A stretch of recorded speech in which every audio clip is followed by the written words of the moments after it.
I like your reference to the firm. That would be career politicians have been running the show for a long time.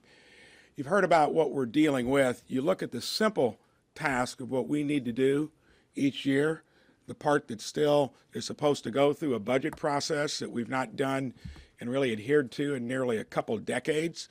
Last time I think that happened was back in the Clinton administration. But look at it. Simple task of about 1/4 of what we spend. We can't even get within 15% of making it balance. It's 17.8% off. That is pitiful.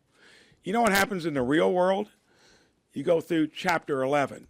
If you're a state that runs like this, you're going to have trouble borrowing money.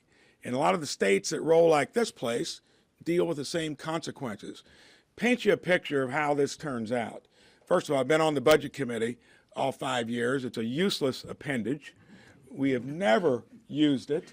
We don't even get a top line out of it.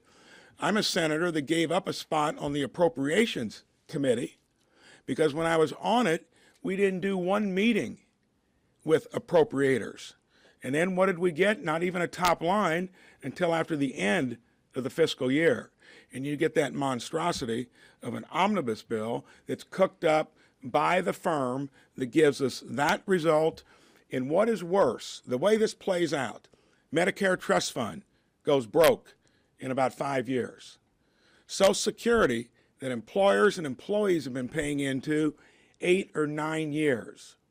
Then the wheels fall off, the firm is gone, and we've got the mess, which is the mess of debt that is so hard to calculate what the interest would be. The only blueprint out there is our fearless leader, Biden, puts us $42 trillion in debt in 5 years, $52 trillion in debt in 10 years. Do the math on what 4 to 5% higher interest rates are going to be with that burden. Shameless to future generations that we put this burden on them.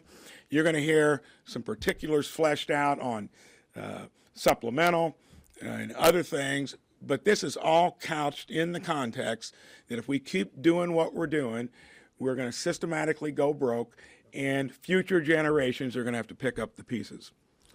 Senator Johnson.